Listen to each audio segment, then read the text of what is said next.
Sir దాదాపుగా ఈ రోజుకి 11 సంవత్సరాలు. జగన్మోహన్ రెడ్డి గారి మీద 11 కేసులు, 11 సంవత్సరాలు.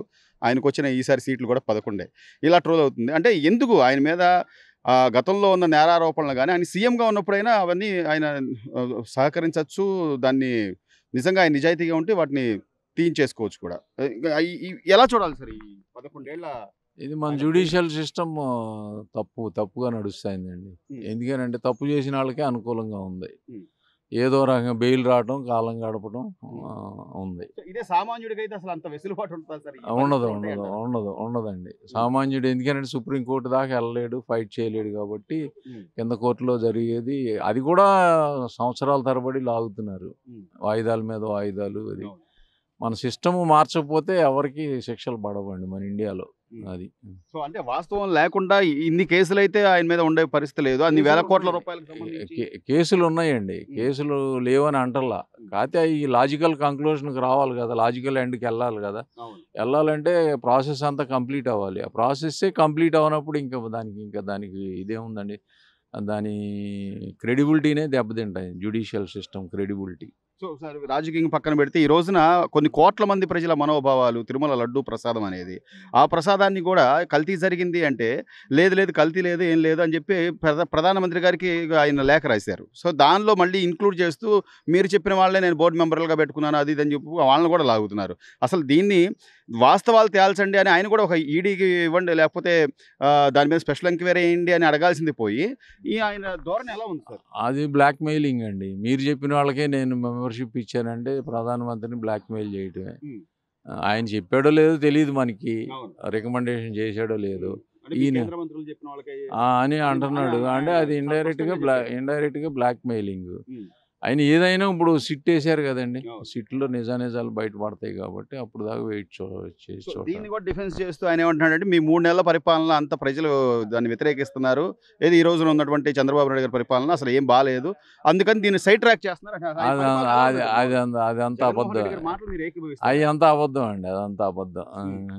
ఎందుకనంటే 3 నెలలకే అంత ప్రజలు వ్యతిరేకించే అంత సీన్ ఏం అవును. లేదండి. హ్మ్. శుభ్రంగా పరిపాలన జరుగుతుంది హ్మ్. సక్రమంగా. హ్మ్. దానికి ప్రజలంతా హ్యాపీగానే ఉన్నారు. ప్రజల ఎక్స్‌పెక్టేషన్ కొంచెం స్పీడ్‌గా ఉండాలని ఉంటదండి. అవును సార్. వాస్తవం. ఆయన చంద్రబాబు నాయుడు గారు కొంచెం స్లో అండ్ హ్మ్. అంటే స్టడీ. గంటలు ఇప్పుడు సార్ తెల్లారంగానే అయిపోవాలంటే అది చంద్రబాబు జరగదు గారు కదా! కొంచెం స్లో అండ్ స్టడీ. అవును. ప్రజలకేంటంటే ఏదో ఏదో ఏదో ఏదో చేసేయాలనుండే. ఒకటి అంటే గతంలో మాదిరిగా మీరు సచివాలయం తాకట్టు పెట్టండి. లేపోతే ఏదోకటి తాకట్టులో పెట్టినా కూడా మాకు మా ఇది మాకు మా మా పథకాలు మాకు కావాల్సిందే. వాళ్ళకేంటంటే కొంచెం స్పీడ్ చేస్తే బాగుండని జనం కూడా కుర్రాళ్ళు కదా! అవును.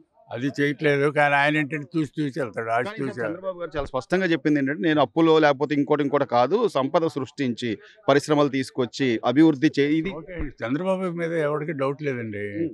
చేస్తారు. కాదండి టైము. హ్మ్. కొంత ఇప్పుడు టైం కూడా మన వెసులుబాటు టైం కూడా ఇవ్వాలి. మనమే టైం ఇవ్వాలి. అవును. అంతే. ఈ లోపల వరదొచ్చింది. హ్మ్. 15 రోజులు, 20 రోజులు అది పోయింది. అవును. మరి చూడాలి చందాలు అంత వచ్చినాయంటే ఆయన మీద నమ్మకం లేకపోతే ఎవడిస్తాడు అంత అవును. డొనేషన్స్. విరాళాలు.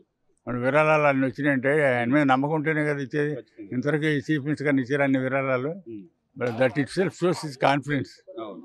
Peoples so, confidence. ఈయన కూడా సార్ అంటే ఒకవైపు నుంచి కేంద్రం దగ్గర నుంచి నిధులు తీసుకొచ్చే అంశం గురించి గానండి, లేకపోతే పోలవరం అని, అమరావతి అని జరుగుతుందంటారా పరిపాలన అసలేమైనా జరుగుతుందంటారా? లేకపోతే ఊరికే మాటలు మాత్రమే జరుగుతుందా? ఎందుకు జరగట్లేదండి? జరగకపోవడం ఏంటి?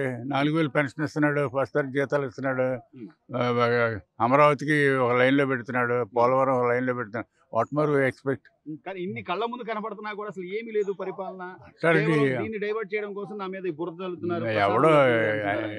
క్రిటిసైజ్ చేసేవాడు ఎప్పుడు ఉంటాడండి. హ్మ్. అది ఎంతవరకు సబబు అనేది మనం ఆలోచించుకోవాలి. కానీ ప్రజలకు వాస్తవాలు తెలుసంటారా సార్? ఏం తెలీదు శుభ్రంగా తెలుసు. ఇప్పుడు వెళ్ళి అడగండి ఎవరినైనా వెళ్ళి అడగండి ఇళ్ళకెళ్ళి. హ్మ్. శుభ్రంగా జై జై చంద్రబాబు జై అంటున్నారు.